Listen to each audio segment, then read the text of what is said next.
नमस्कार, आप देख रहे हैं कुशीनगर बुलेटिन।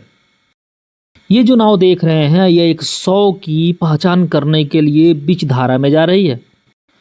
आपको बता दें कि 28 जनवरी को भैंसहा के कोटवा टोला में एक युवक अपनी पत्नी से ये कहकर निकला कि मैं नदी की तरफ जा रहा हूँ। परिजन का माने तो सुबह से ही उसकी तबीयत खराब चल रही थी, उसको बार बार दस्त आ रहा था, इसीलिए वह नदी की तरफ दस्त करने गया। लेकिन कुछ समय बाद वह वापस नहीं लौटा। अगर जब रात हो गई तो परिजन परेशान हो गए। उसी समय लगभग 9:30 बजे रात को नदी के बीच एक आवाज़ सुनाई दी, मुझे बचाओ, मुझे बचाओ। वहीं नदी के किनारे एक साधु जिनका नाम राम प्यारे है, वह झोपड़ी में निवास करते थे। जब किसी की नदी में चिल्लाने की आवाज़ सुनी तो उन्होंने गांव वालों को सूचना दिया। उसी समय गांव के कम से कम सैकड़ों लोग ने नदी पे पहुंचे और युवक की तलाश की, लेकिन अधिक रात होने की वजह से ना तो युवक दिखाई दिया, ना उसकी दोबारा आवाज़ें सुनी गई। जब गांव में सूचना गई तो कोहराम मच गया, क्योंकि सुदर्शन के परिवार वालों का डर था कि कहीं सुदर्शन ही नदी में तो नहीं गिर गया। जिसके बाद 112 नंबर डायल की सूचना दी गई। जैसे 112 नंबर डायल मौके पहुंची और खड्डा थाना अध्यक्ष गिरजेश उपाध्याय को जानकारी दी। गिरजेश उपाध्याय मौके पर पहुंचे और उन्होंने उप जिलाधिकारी खड्डा रामवीर सिंह को सूचना दी। वह भी मौके से पहुंचे और घटनास्थल का जायजा लिया। उसके बाद अगले दिन एसडीआरएफ की टीम बुलाई गई। एसडीआरएफ की टीम लगभग 2 दिनों तक नदी का चक्कर काटते रही, लेकिन सुदर्शन का कहीं सुराग नहीं मिला। आज 8 दिन बीतने वाले थे, तभी लक्ष्मी पडरामा के निवासी अर्जुन अपने खेत जा रहे थे, जिन्होंने बीच नदी में एक शव देखा। उसके बाद भोला चौहान के माध्यम से सुदर्शन के बड़े भाई अलगू को फ़ोन कराया कि एक शव दिखाई दिया है।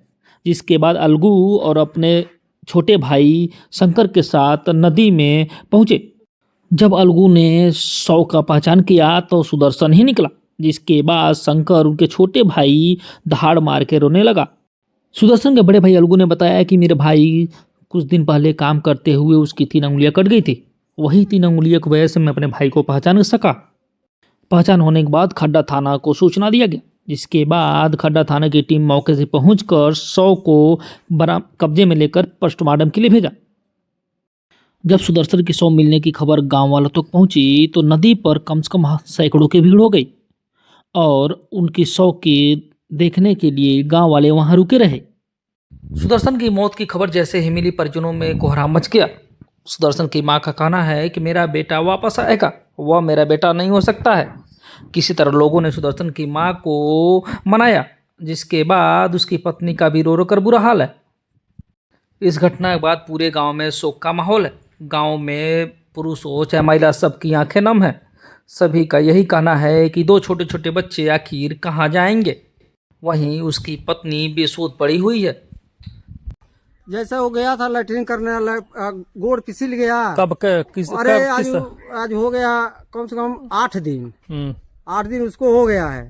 मानिए हम कल बाहर से आए हैं, ठीक है, बाहर से आए हैं तो कल पता चला, तो आज हमको पता चला हालात ही बीरा भर है, तो मैं बीरा भर आया हूँ। कौन सूचना दिया आपको बीरा भर? हमको एक हमारे गांव का मानो यहाँ से हम लोग सबको नंबर दे दिए थे कि ये काम है कि हमको हम नंबर ले लिए थे, फोन किए, ये लोग नंबर फोन किए थे वहाँ हमारे यहाँ कि लात यहाँ एक है, तो हम लोग आए तो हम जान गए यही हमारा भाई है। पहचाने हैं आप? हाँ पहचाने हैं। क्या देख के पहचाने हैं कि आपका भाई है? उसका अंगुली 3 कटा है। अच्छा, क्या नाम है आपका? अलगू।